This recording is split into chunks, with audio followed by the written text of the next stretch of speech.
Iinggit ka na, meron nang nagpapakilos na masama sa iyong pagkatao.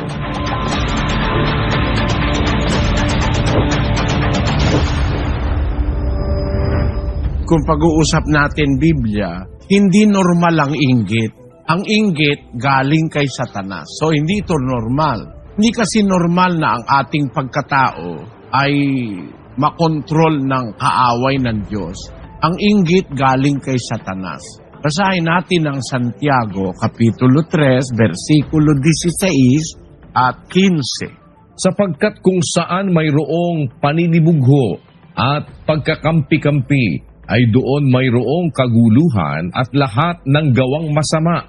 Hindi ito ang karunungang bumababa mula sa itaas, kundi ang nauukol sa lupa, sa laman, sa diablo. Ayan, yung mga bagay na nararamdaman ng tao sa lupa na labag sa kalooban ng Diyos, galing sa diablo yan eh. Hindi yan yung karunungang bumababa mula sa itaas, kundi ang nauukol sa lupa, sa laman, at saka sa diablo. Alin yan? Yung sabi sa 16, saan mayroong paninibugho. Yung paninibugho, selos, sa Biblia, sinonimo yon ng inggit. Yung naiinggit ka.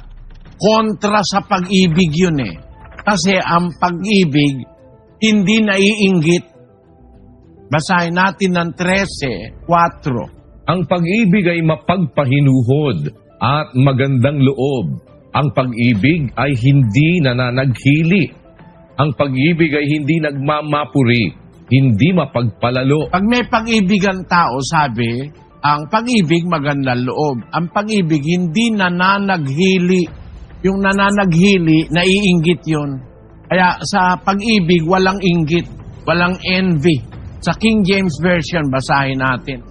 Charity suffereth long and is kind. Charity envieth not. Charity vaunteth not itself, is not puffed up. Yung charity, yun yung love eh. Ang nakasulat sa Bibliang Grego ay yung salitang agape. Agape means love, pag-ibig. Kaya may translation, love.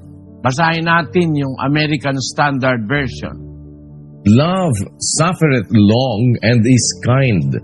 Love envieth not. Love envieth not.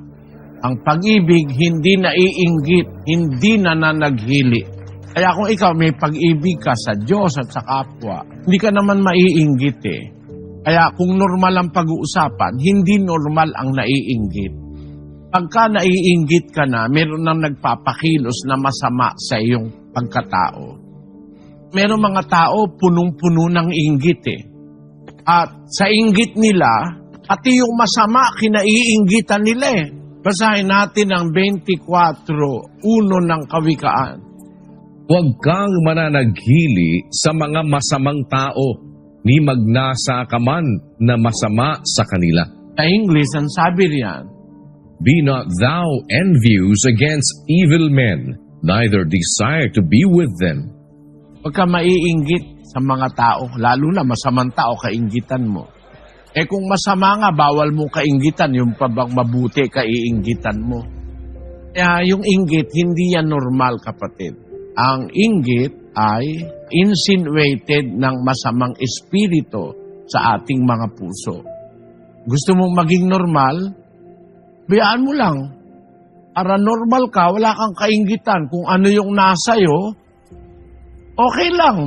Sabi ng unang Timoteo, pakinggan mo ang sabi ng salita ng Diyos, Ngunit kung tayo'y may pagkain at pananamit, ay masisiyahan na tayo doon. Kung meron tayong pagkain, meron tayong pananamit, masisiyahan ka na.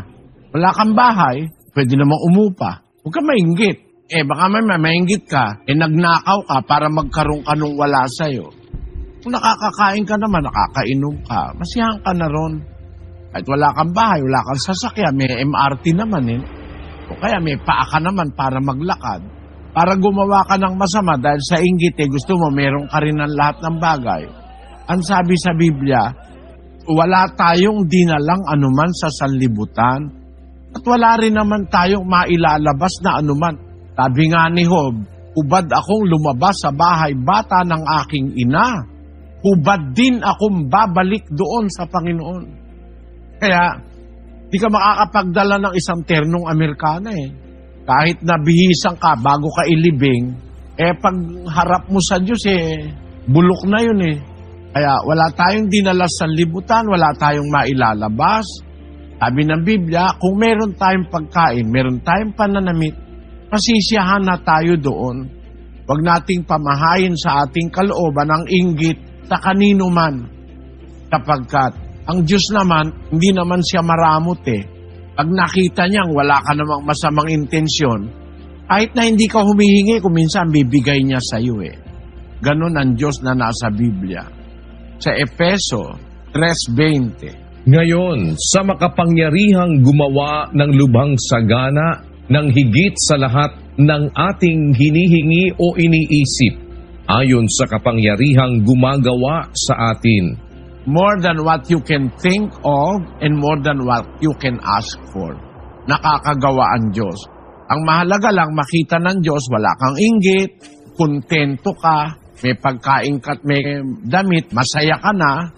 Makita mo, dadating ang araw, magsikap ka lang, magkakaroon ka rin nung nasa iba. Aalisin ng Diyos yung magkaroon ka pa ng inggit.